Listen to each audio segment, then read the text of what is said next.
Good morning all to all my dear students. कैसे हैं आप सभी। मैं आज आपको topic second of chapter rise of nationalism in Europe cover करूंगा, जिसका नाम है the making of nationalism in Europe. ये आपके चैप्टर में सेकंड जो मेन हेडिंग है वो दी हुई है। ये चैप्टर 6 हेडिंग्स में डिवाइडेड है, जिसमें से आज मैं सेकंड वाली को कवर कर रहा हूँ। ठीक है, हमने पहले वीडियो में हमने इंट्रोडक्शन लिया था इस चैप्टर का। इंट्रोडक्शन फर्स्ट 2 पेजेस में है इस चैप्टर का। उसके बाद जो फर्स्ट टॉपिक था हमारा, तो French revolution and the idea of the nation, वो हमने कवर करा। उसमें हमें ये समझ आया था कि कैसे नेशन का आइडिया राइज हुआ, कैसे लोगों में जो यूनिटी, कॉमननेस, ये सब वाली फीलिंग राइज हुई। एंड जो फर्स्ट वीडियो थी उसमें मैंने आपको सारे डिफरेंस समझाए थे कि पहले कैसे स्टेट बने हुए थे, फिर बाद में नेशन की फीलिंग राइज हुई, और फिर कैसे नेशन स्टेट बने। वो टॉपिक को समझा था। हालांकि हमें ये यूरोप के एंगल से समझना है कि ये सारी चीजें कैसे हुई।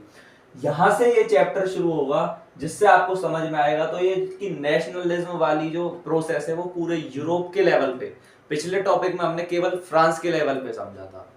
तो दोस्तों, फ्रांस में हमें ये समझ आया कि फ्रांस से नेशनलिज्म का आइडिया आया, नेशन का आइडिया आया, कॉमननेस वाली फीलिंग आई, लोगों ने एक दूसरे के साथ मिलकर काम करना शुरू किया, एक नेशनल फ्लैग वगैरह ये सारी चीजें इंट्रोड्यूस होना शुरू हुई। ठीक है, ये चैप्टर जो ये सेकंड टॉपिक है, ये आपको हेल्प करेगा ये समझने में कि जो मैंने आपको स्टेट वाला जो कंसेप्ट समझाया था कि यूरोप में स्टेट्स थे। स्टेट्स का क्या मतलब है कि जो बहुत सारे लोग रहते थे एक राजा के एम्पायर में, और सब लोगों का आपस में कोई लेना देना नहीं था। राजा ने जो एरिया कब्जा कर लिया, वो भी लोग उसके राज्य में रह रहे हैं, बट वो सब आपस में कोई लेना देना नहीं था। वो सब केवल राजा को मानते थे कि ये हमारा राजा है और हमें इसके इंस्ट्रक्शन फॉलो करने हैं, उसके अलावा उनका आपस में कोई लेना देना नहीं था। तो इसके लिए आपको एक एग्जाम्पल दिया गया है चैप्टर में। जो ये टॉपिक सेकंड है, इसका जो फर्स्ट पेज है उसमें ऑस्ट्रिया हंगरी नाम की कंट्री का एग्जांपल दिया गया। ये जो एम्पायर था, इसको हैब्सबर्ग एम्पायर रूल करता था। जो हैब्सबर्ग डायनेस्टी थी वो रूल करती थी, और इसका एरिया जो था वो था ऑस्ट्रिया हंगरी।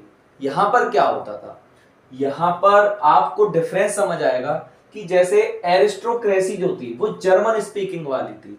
एरिस्टोक्रेसी मतलब जो एलाइट क्लास होती है, जो टॉप क्लास होती है, जिनको प्रिविलेजेस मिली हुई होती हैं, ठीक है, तो कंट्री में वो क्लास जर्मन यूज करती थी बोलने के लिए। प्लस कुछ वेनेटिया और लोम्बार्डी नाम के रीजन थे, जहां पर इटालियन स्पीकिंग वाले लोग रहते थे, इटली बोलने वाले लोग, इटालियन लैंग्वेज बोलने वाले लोग रहते थे। हंगरी वाला जो एरिया था उसमें आधी से ज्यादा पॉपुलेशन मागयार लैंग्वेज यूज करती थी। ठीक है, और आधी जो बची हुई पॉपुलेशन थी वो इसी लैंग्वेज के अलग अलग डायलेक्ट में और भी प्लस और भी अलग अलग लैंग्वेजेस को यूज करते थे। ठीक है, गैलिशिया नाम का जो एरिया था वहां पर पॉलिश यूज की जाती थी। पॉलिश जो पोलैंड वाली कंट्री की लैंग्वेज है वो यूज की जाती थी। प्लस और भी अदर ग्रुप रहते थे, जैसे नॉर्थ में बोहेमियाज एंड स्लोवाक्स रहते थे, साउथ में क्रोट्स रहते थे जिसके बेस पर बाद में क्रोएशिया कंट्री बनी, ईस्ट में रोमन रहते थे जिसमें रोमेनिया नाम की कंट्री। तो ये सारे लोग ऑस्ट्रिया हंगरी नाम के एम्पायर में रहते थे। तो अब हमें समझ आ रहा है कि ये सारे लोग कितने सारे अलग अलग लैंग्वेज बोलने वाले लोग हैं। तो ये सब में आपस में तो कोई कॉमन चीज है नहीं, लेकिन ये सब लोग एक एम्पायर में रह रहे हैं। तो इस वजह से हम इसको बोलेंगे स्टेट, क्योंकि यहाँ पर क्या है, कोई पॉलिटिकल यूनिटी नहीं है। ये फीचर किसका है, स्टेट का फीचर है। ये सब टुगेदर है बिकॉज ऑफ किंग, कि इनको पता है जो ये हैब्सबर्ग एम्पायर का राजा है वो हमारा राजा है और हम साथ में रह रहे हैं। ठीक है, तो ये जो आपका टॉपिक सेकंड था, इसका जो फर्स्ट इंट्रोडक्शन वाला पेज है उसमें यही कहा हुआ है कि यूरोप पूरा कैसा था, यूरोप स्टेट्स में डिवाइडेड था। फिर स्टेट्स में कैसे नेशनलिज्म की फीलिंग राइज हुई और कैसे ये चीजें होना शुरू हुई स्टेप बाय स्टेप, इसको ही हमें समझना है। यही हम शुरू से डिस्कस करते आ रहे हैं और यही हमारा चैप्टर है। आप एक बार इसके नोट्स वगैरह साथ साथ बना लेना। मैं बहुत शॉर्ट में चैप्टर समझा रहा हूँ, पहले माइंड मैप क्लियर कर लो कि चैप्टर में है क्या। फिर बुक तो जितनी भी मर्जी आप पढ़ लोगे, वो आराम से टॉपिक हर कंट्री का बहुत डिटेल में बुक लिखी हुई है बहुत सारी। ठीक है, तो आपकी बुक ही नहीं है जो 10th क्लास वाली, लेकिन मेन बात क्या है, इसमें हमें कंफ्यूजन नहीं होती कि टॉपिक बहुत सारे एंगल से पढ़ाया जाता है, जिस वजह से थोड़ा सा माइंडसेट में हमें समझने में दिक्कत आती है। तो अपने माइंड में एक बार पूरा chapter step by step clear कर लो शॉर्ट में, तो आपको अच्छे से समझ आए। तो साथियों, जैसे कि हम समझने की कोशिश कर रहे हैं कि यूरोप में नेशनलिज्म की फीलिंग कैसे राइज हुई, तो हमें समझ आ रहा है कि यूरोप में 1700 टू 1800 के आसपास स्टेट्स थे, कोई नेशनल यूनिटी वगैरह ये सारी चीजें नहीं थी। ये चीजें कैसे आना शुरू हुई, ठीक है। सो यूरोप का अगर हम मैप देखें तो यूरोप में क्लासेस को अगर हम बांटे, जो लोग रह रहे थे वहां पर लैंडेड एरिस्टोक्रेसी थी। एरिस्टोक्रेट्स वो लोग जो एलाइट होते हैं, जिनको बहुत सारे प्रिविलेजेस मिले होते हैं, ठीक है। सो उस तरह के लोग रहते थे जिनका बहुत बड़े लैंड पर कब्जा था, मतलब बहुत सारे लोग उनके अंडर में काम करते थे। तो इस तरह के लोग रहते थे जो काफी पैसे वाले लोग थे, ठीक है। सो वो सब लोग रहते थे, प्लस पीजेंट्री रहती थी। ये स्मॉलर थे नंबर में, ये लोग काफी मेजॉरिटी में थे। पीजेंट्री मतलब जो किसान जिनके पास छोटी मोटी लैंड है, ये सारे लोग, ठीक है। सो एरिस्टोक्रेसी के बारे में दिया हुआ है हमें बुक में कि वो फ्रेंच यूज करते थे एज ए डिप्लोमेसी की तरह, ठीक है, डिप्लोमेटिक टाइज के लिए, मतलब आपस में बातचीत करने के लिए। और ये पूरे यूरोप की बात हो रही है, पूरे यूरोप की बात हो रही है कि पूरे यूरोप में किस तरह की कंडीशन थी नेशनलिज्म के राइज होने से पहले।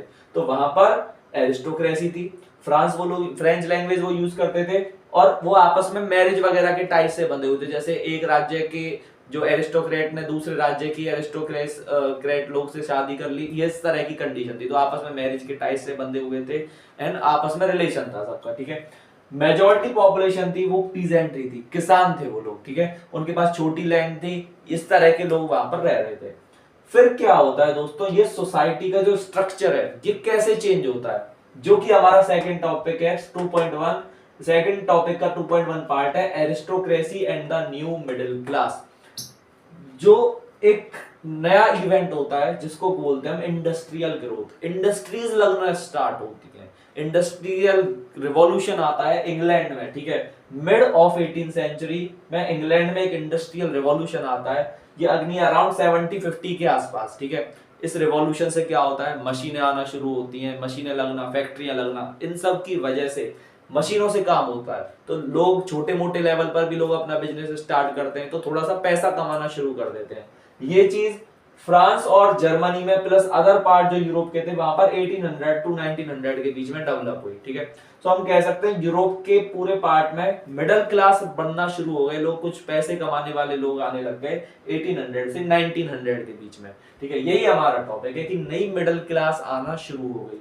अब जो ये नई मिडिल क्लास आई, ठीक है, इसने क्या किया, ठीक है। ये जो इम्पैक्ट था इसका, ये यूरोप में ईस्टर्न पार्ट में कम था, वेस्टर्न पार्ट में ज्यादा था। ये वाली बात आप याद रखना कि वेस्टर्न वाले पार्ट जहां जर्मनी फ्रांस वगैरह वाली कंट्री, वहां पर ये ग्रोथ ज्यादा हुई as compare to eastern part. इसका इम्पैक्ट क्या पड़ा, अभी हमने क्या समझा, एरिस्टोक्रेसी और पीजेंट्री दो मेन ग्रुप थे पूरे यूरोप में। इन दोनों में से जो एरिस्टोक्रेसी थी उसके हाथ में पूरा कंट्रोल था। पीजेंट्री वो थी, वो जो लोग गरीब लोग थे वो उनके अंडर में काम करते हैं, हम कह सकते हैं, या फिर कोई छोटी छोटी लैंड के मालिक थे। इस तरह की कंडीशन थी। इंडस्ट्रियल ग्रोथ हुई जिससे कुछ लोगों के हाथ में, जो पीजेंट्री वगैरह के भी लोग थे जो छोटा मोटा बिजनेस कर रहे हैं, उनके हाथ में पैसा आना शुरू हुआ। पैसे आने का इम्पैक्ट क्या पड़ा, नए ग्रुप बनना शुरू हो गए सोसाइटी में। कुछ एजुकेशनिस्ट, प्रोफेशनल्स, बिजनेसमैन, ट्रेडर्स, इस तरह के कुछ ग्रुप बनना शुरू हो गए। इन ग्रुप्स की वजह से प्लस ये जो ग्रोथ हुई उसकी वजह से टाउन बनना शुरू हो गए। छोटे छोटे जो कस्बे गांव वगैरह थे वो थोड़ा सा टाउन में कन्वर्ट होना शुरू हो गए, ठीक है। So idea of A national unity and end of aristocratic privilege. जब ये लोग ये बिजनेस वगैरह कर रहे थे तो इनको प्रॉब्लम क्या फेस करनी पड़ रही थी कि जो एरिस्टोक्रेसी थी वो इनके रास्ते में टांग अड़ाती थी। उनको सारी पावर थी एरिस्टोक्रेसी के हाथ में, प्लस उनसे बहुत ज्यादा टैक्स वगैरह लिए जाते थे। तो अब इन लोगों के माइंड में क्या आने लगा कि इस सब का एंड होना चाहिए, क्योंकि ये लोग पढ़े लिखे भी थे। तो इन्होंने पूरे रीति रिवाजों के को क्वेश्चन किया कि ये सब क्यों हो रहा है हमारे सोसाइटी में, ठीक है। तो उन्होंने नेशनल यूनिटी लाने की कि हम किसी तरह से एक कर दें सारी चीजों को। अलग अलग उनको टैक्स देने पड़ते थे अलग अलग एरिया को क्रॉस करने पर। तो नेशनल यूनिटी वाली फीलिंग थोड़ा सा राइज होना शुरू हुई, जो ये न्यू मिडिल क्लास बनी थी इनके बीच में। तो इसलिए हमारे टॉपिक है न्यू मिडिल क्लास। तो अब आपको थोड़ा सा कनेक्ट हो रहा है चैप्टर कि यूरोप में नॉर्मल कंडीशन थी, लोग रह रहे थे अब तक 1700 से 1800 के बीच में। यहां से एक मिडिल क्लास बनना शुरू होती है और मिडिल क्लास के माइंड में ये चीजें आती हैं कि नेशनल यूनिटी वगैरह या एरिस्टोक्रेसी को एंड कर दे, ठीक है। तो 2.1 जो आपका टॉपिक है उसमें यही बातें करी हुई हैं, और आप इसको एक बार रीड करोगे तो आपको अच्छे से समझ आ जाएगा। तो साथियों, जैसे कि आपको समझ आ रहा है कि हमने पढ़ा कि एक मिडिल क्लास राइज होना शुरू हुई यूरोप में। पहले केवल एरिस्टोक्रेसी थी, है ना, और कोई पीजेंट्री वगैरह थे। अब लोगों में थोड़ा सा, जो गरीब लोग थे, जो पीजेंट थे, उनमें नॉलेज आना शुरू हुई और मिडिल क्लास राइज होना शुरू हुई। अब मिडिल क्लास को क्या था, पैसे कमाने के लिए उनको प्रॉब्लम आ रही थी बहुत सारी, कि उनको बहुत सारी जगह टैक्स देना पड़ता था, ये सारी चीजें हो रही थी। तो एक नई डिमांड उठने लगी जिसको हम बोलते हैं लिबरलिज्म। लिबरल का मतलब होता है फ्री, एक लैटिन वर्ड है लिबर, जिसका मतलब होता है फ्री, ठीक है। सो फ्रीडम मांगने लगे वो लोग। कौन से? मिडिल क्लास वाले लोग। तो इसीलिए आपका टॉपिक है what did liberal nationalism stand for. तो इस आपका 2.2 टॉपिक है, उसमें केवल यही समझाया गया है कि लिबरल नेशनलिज्म का क्या मतलब है। सो लिबरलिज्म और लिबरल नेशनलिज्म, ये इसकी डिमांड करने लगे मिडिल क्लास वाले लोग, ठीक है। ये क्या है, इसको हम दो तरह से समझेंगे कि वो जो फ्रीडम मांग रहे थे, मतलब इसका मतलब है मेनली फ्रीडम से, ठीक है। फ्रीडम, और फ्रीडम के बेस पर जब फ्रीडम मांग रहे हैं तो सभी फ्रीडम मांग रहे हैं, और जिस तरह की फ्रीडम मांग रहे हैं तो उससे एक नेशनलिज्म की फीलिंग प्रमोट होगी। इसको अभी हम समझेंगे कैसे। देखो, तो लिबरलिज्म वो फ्रीडम दो तरह से मांग रहे थे, एक पॉलिटिकल फ्रीडम और एक इकोनॉमिक फ्रीडम। पॉलिटिकल मतलब उनके जो राइट्स थे, पॉलिटिकल राइट्स, उसके बारे में बात हो रही है। इकोनॉमिक मतलब पैसे के मामले में, ठीक है, जो टैक्स वगैरह से रिलेटेड चीजें। तो अब पॉलिटिकल फ्रीडम की अगर हम बात करें तो फ्रीडम फॉर इंडिविजुअल, कि हर पर्सन को कुछ राइट हो, उनके ऊपर ऐसा ना हो कि गवर्नमेंट कभी भी चाहे उनको बंद कर दे या कोई भी छोटी से छोटी चीज के लिए उनको पनिश किया जाए। तो इंडिविजुअल्स को कुछ राइट्स मिलने चाहिए, इसकी फ्रीडम मांग रहे थे। Equality of all before law, कानून सबके लिए एक होना चाहिए, क्योंकि क्लासेस बनी हुई थी। फ्रांस में भी हमने पढ़ा 3 एस्टेट थे, first estate, second estate, third estate, जिसमें पहले दो को बहुत सारे राइट थे, थर्ड एस्टेट को कुछ भी राइट नहीं था और सारे टैक्स थर्ड वालों को देने पड़ते थे और पहले दो को कुछ नहीं देना पड़ता था। तो इक्वलिटी सभी के लिए थी, कानून सबके लिए एक हो, ऐसा ना हो एक कुछ लोगों को फायदा मिल रहा हो और कुछ को नुकसान उठाना पड़ रहा हो। गवर्नमेंट जो बने, क्योंकि फ्रेंच रेवोल्यूशन हो चुका था तो लोगों को आइडिया था क्या चल रहा है, तो जो गवर्नमेंट जो बने वो सभी के कंसेंट से बने, सभी लोगों का रोल होना चाहिए गवर्नमेंट में। ऐसी गवर्नमेंट हो, ये ना हो कि राजा अपनी मर्जी से जो भी चाहे वो रूल कर रहा है, ऐसा ना हो। End of autocratic privileges. Autocratic privileges वही मतलब जो भी हायर क्लास के लोग हैं, जो भी राजा से रिलेटेड लोग हैं, ठीक है, उनको बहुत सारे राइट मिले हुए हैं, इसका एंड होना चाहिए।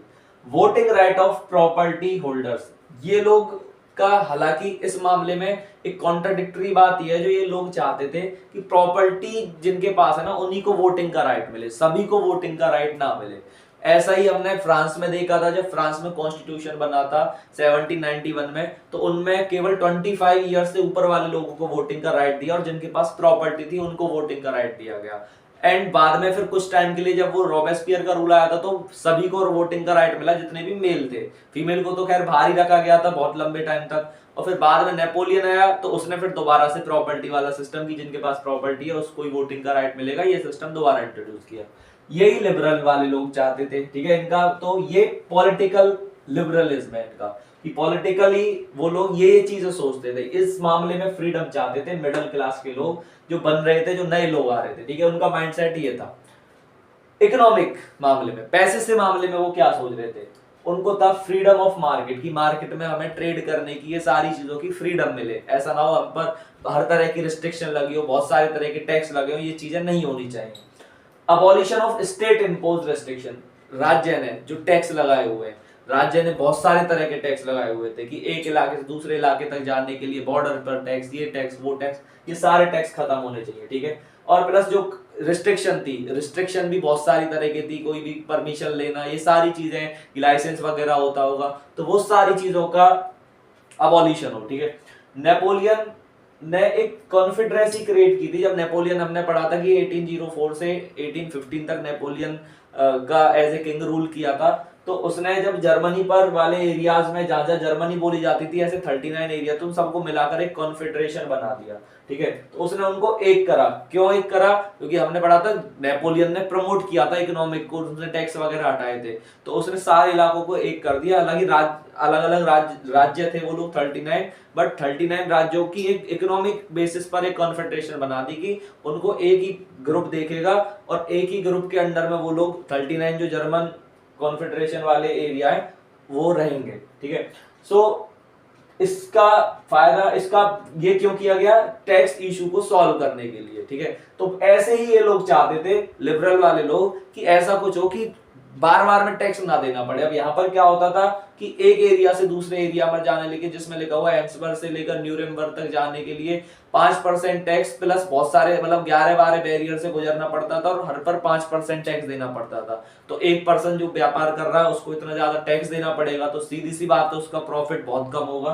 तो ये लोग इससे फ्रीडम चाहते थे, ठीक है।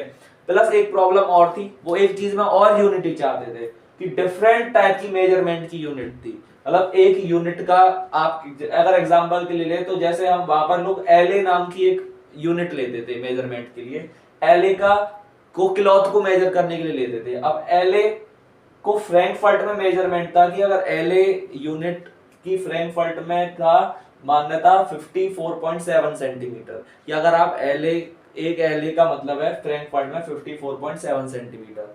वही मेंज वाला जो एरिया था वहां पर था इसका 55.1 सेंटीमीटर और न्यूरेमबर्ग में 65.6 सेंटीमीटर।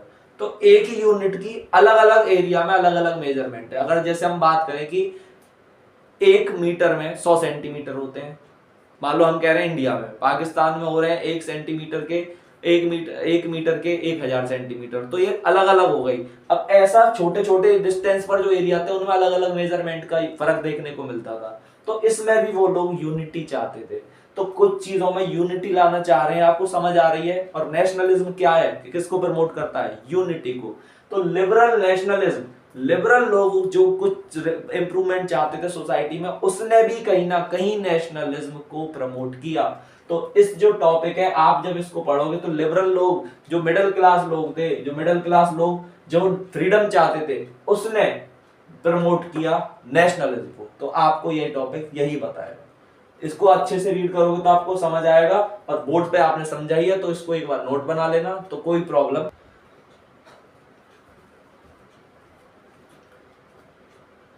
तो स्टूडेंट्स हमारा 2.3 टॉपिक है अ न्यू कंजर्वेटिज्म आफ्टर 1815। 1815 जैसे कि डेट दी हुई है तो आपको थोड़ा सा आइडिया लग रहा होगा 1815 में क्या हुआ था। कि हमने पढ़ा था 1815 में नेपोलियन को हरा दिया गया था।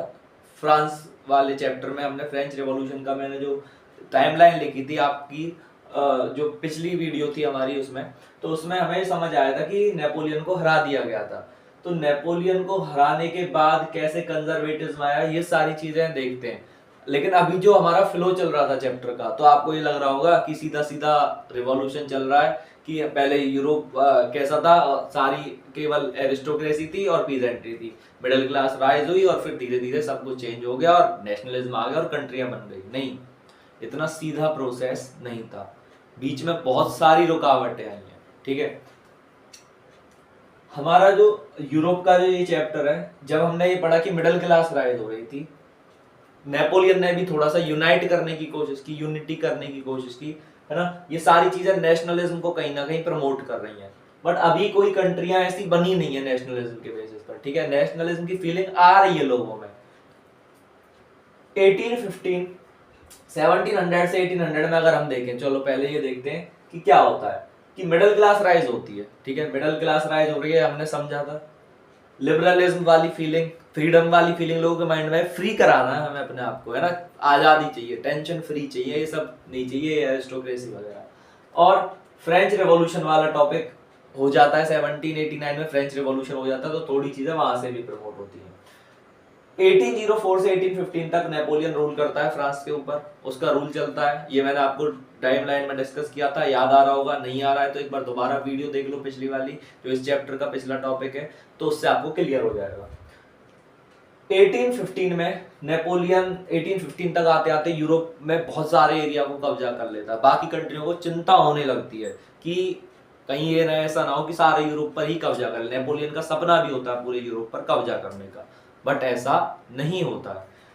क्या होता है कि 1815 में इसको यूरोपियन जो अदर पावर्स है वो मिलकर हरा देती है, जिसमें मेन पावर थी प्रशिया, ऑस्ट्रिया, जिसमें मेन पावर यहाँ पर Britain, Russia, Prussia and Austria, 4 main power थी। जो ये कंट्रियां मिलकर, ये सारी ऑटोक्रेसी वाली कंट्रियां थी, प्लस जो नेपोलियन भी, हालांकि वैसे तो उसी ऑटोक्रेसी की तरह रूल कर रहा था, लेकिन वो कुछ चीजें चेंज लेकर आ रहा था, तो इन्होंने मिलकर उसको हरा दिया नेपोलियन को।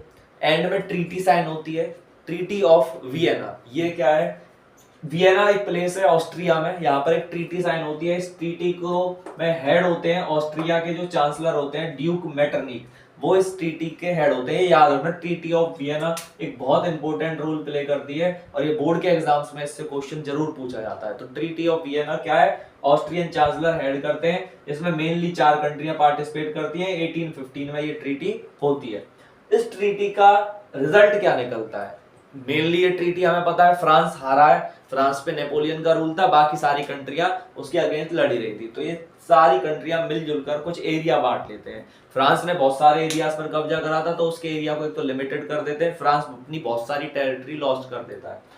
फ्रांस के आसपास में छोटे छोटे एरिया बना, स्टेट बना दिए जाते हैं, अलग अलग राज्य, ताकि फ्रांस दोबारा से कब्जा करने के लिए लड़ाई झगड़ा आगे बढ़े तो उसको आसपास बहुत सारे राज्य, छोटे मोटे राज्य रोक ले, वो दूर तक आगे ना बढ़ पाए। तो उसके नॉर्थ में नीदरलैंड नाम का कंट्री बना दी जाती है, ठीक है।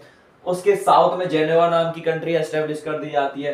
वेस्ट में तो वहां पर वाटर ही है, ठीक है, तो वाटर बॉडी है, उसमें कोई दिक्कत ही नहीं है वेस्ट में। ईस्ट वाली साइड में प्रशिया और ऑस्ट्रिया जो 2 मेन कंट्रियां होती है, वो कुछ एरिया इनका कब्जा कर लेती हैं। ऑस्ट्रिया जो है वो इटली का जो आज प्रेजेंट में इटली है उसका नॉर्थ पार्ट पहले फ्रांस के अंडर में होता है जब नेपोलियन के टाइम में, बाद में ऑस्ट्रिया ले लेता है। तो ये इम्पैक्ट पड़ता है कि फ्रांस के आसपास एक पूरी तरह से किलेबंदी कर दी जाती है ताकि फ्रांस आगे ना बढ़ पाए फ्यूचर में। और क्या इम्पैक्ट पड़ता है? एक तो अब ये लोगों ने एक तो फ्रांस को रोक दिया, ठीक है, प्लस फ्रांस में हमें पता है अभी रिवॉल्यूशन हुआ था 1799 में, प्लस 1789 में, प्लस कुछ चेंज हुए हैं। तो ये लोग जो ये सारी कंट्रियां ऑटोक्रेसी वाली हैं जिसमें राजा रूल कर रहा है, मोनार्की है, सारा सिस्टम है। ये लोग ना अब इन चीजों को दबाने की कोशिश करते हैं। जो फीलिंग राइज हो रही थी नेशनलिज्म की, लिबरलिज्म की, इसके लिए कुछ चीजें की जाती हैं। क्या की जाती हैं कि चारों तरफ ना नेशनलिज्म वाली चीजों को दबाकर कंजर्वेटिव वाली चीजों को राइज किया जाता है। जो कंजर्वेटिव वो लोग जो पुराने रीति रिवाजों को फॉलो करते हैं, जो पुराना राजा के सिस्टम को फेवर करते हैं। तो इसलिए टॉपिक का नाम है न्यू कंजर्वेटिज्म आफ्टर 1815। कंजर्वेटिव तो था ही, लेकिन नए तरीके से उसको लॉन्च किया गया। किस तरह से? देखो, सेंसरशिप इम्पोज कर दी गई, मतलब जो भी लोग खिलाफ लिख रहे हैं राजा के, मोनार्की के, फ्रीडम वगैरह को प्रमोट कर रहे हैं, ऐसी बुक, न्यूज़पेपर, जो भी चीजें आ रही हैं सबको सेंसर कर दिया। सबको मतलब सब पब्लिश नहीं हो सकते, प्लस परमिशन के साथ पब्लिश होंगे, प्लस ऐसी चीजों को पब्लिश नहीं किया जाएगा पब्लिक के बीच में। तो ये सारी चीजें प्रमोट हुई। प्लस फ्रांस में जो बर्बन डायनेस्टी का किंग था उसको दोबारा से एस्टेब्लिश कर दिया जाता है। मैंने इसकी टाइमलाइन बताई थी आपको, 1815 से 1830 तक बर्बन डायनेस्टी का किंग रहता है। फिर 30 में उसका कजन आ जाता है, 30 में एक रिवॉल्यूशन होता है फ्रांस में, और फिर 30 से 48 तक एक वो जो किंग रहता है फिलिप, लुई फिलिप, और 48 में फिर रेवोल्यूशन आता है। अभी हम 48 की हिस्ट्री अभी आए नहीं है, प्लस अभी यूरोप की भी हिस्ट्री 1815 तक चल रही है, तो अभी यहीं पर है। फ्रांस में मैंने हालांकि 1848 तक क्लियर कर दिया था आपको क्या हुआ, ठीक है। तो इन सब चीजों के कारण अब जो नेशनलिस्ट लोग थे, जो लिबरल वाले लोग थे, वो थोड़े से दब जाते, बट उनके माइंड में चल रहा होता है कि हमें कुछ ना कुछ करना है, हमें इस चीजों को भी फ्रेंच रेवोल्यूशन से उनको मोटिवेशन मिल चुकी है। So people were inspired with the ideals of French revolution. लेकिन लोग आइडियल से इंस्पायर रहते हैं और हम देखते हैं फिर फ्यूचर में कैसे आगे बढ़ेंगे। तो हमारा टॉपिक न्यू कंजर्वेटिज्म आफ्टर 1815। तो हमारा जो ये टॉपिक सेकंड है ना, making of nationalism in Europe, ये आपको स्टार्ट से लेकर एंड तक का रोल प्ले कर रहा है समझाने में कि कैसे यूरोप में नेशनलिज्म की फीलिंग स्टार्ट हो रही है।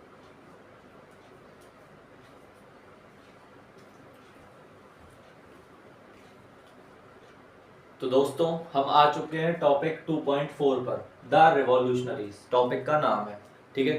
सो चैप्टर का सेकंड टॉपिक जो है हमारा था making of nationalism in Europe, उसमें हम पढ़ चुके हैं। उसमें हमने शुरू करा था कि यूरोप कैसा था, फिर उसके बाद हमने कुछ आइडिया लिया कि वहां पर कैसे सोसाइटी बनना शुरू हुई, कैसे लिबरलिज्म आना शुरू हुआ है ना, कैसे ये सारी चीजें आना शुरू हुई। फिर उन लोगों ने कैसे चीजों को प्रमोट किया, फिर कंजर्वेटिव रिजाइम कैसे आई, कंजर्वेटिव लोगों ने उनको कैसे दबा दिया। जब हमने ये सब कुछ पढ़ लिया तो हमें ये समझ आया कि 1815 के आसपास क्या चल रहा है, कि 1815 के आसपास यूरोप में कंजर्वेटिव रिजाइम रूल कर रही है। अब इन लोगों ने पूरी तरह से दबा दिया था लिबरल लोगों को, ठीक है, लिबरल लोग जो मिडिल क्लास वाले लोग राइज हो रहे थे उन सबको पूरी तरह दबा दिया। तो एक टॉपिक आता है रिवॉल्यूशनरीज। कुछ लोग जो रिवॉल्यूशनरीज हम उन लोगों को कह रहे हैं जो चेंज लाना चाहते थे बट वो सीक्रेटली काम कर रहे थे, ठीक है, इस टाइम पर।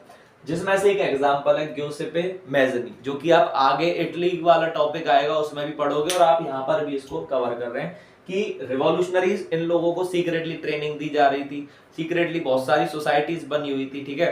तो जो ग्यूसेप मैज़नी था उसके बारे में थोड़ा सा जानते हैं कि उसका बर्थ था वो जेनोवा में हुआ था, ठीक है, 1807 में। उसके बाद उसने वो एक मेंबर बन गया, कार्बोनारी एक सीक्रेट सोसाइटी है वहां का, ठीक है।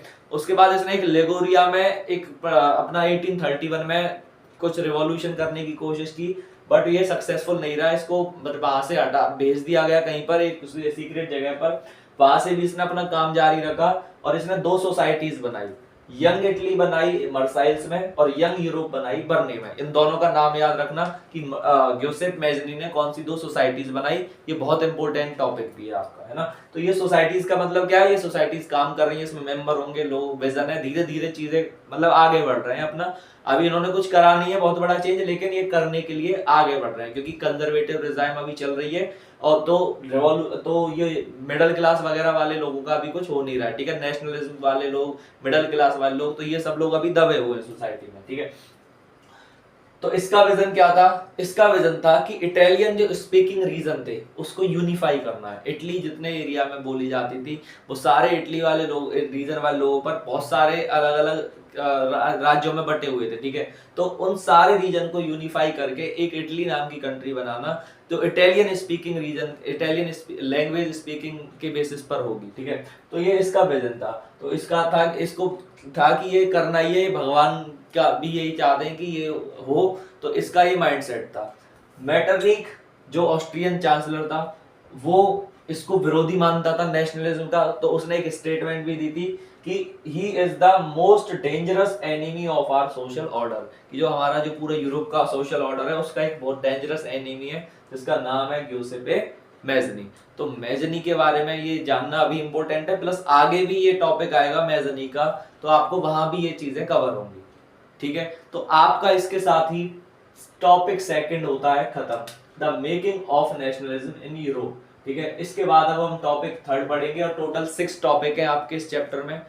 चैप्टर थोड़ा सा लंबा है बट स्टोरी एक ही है कि नेशनलिज्म के बेसिस पर पहले जो कंट्रियां यूरोप में स्टेट्स थी वो कैसे नेशन स्टेट में कन्वर्ट हुई, नेशनलिज्म आने के बाद स्टेट में नेशनलिज्म आया, तो नेशन वाली फीलिंग आई, कैसे फिर वो नेशन स्टेट बने, यही हम पढ़ रहे हैं। टॉपिक इजी है, एक बार बोर्ड से आप शॉर्ट नोट में समझ लो तो आपके माइंड में चैप्टर आ जाएगा, फिर क्वेश्चन आप पढ़ सकते हो, क्योंकि बुक पढ़ने के डायरेक्ट बुक पढ़ते हो तो डायरेक्ट बुक में बहुत सारी लाइनें लिखी हुई है, तो एक पेज पढ़ने के बाद ही दिमाग ऑफ हो जाता है और कंफ्यूजन होने लगती है।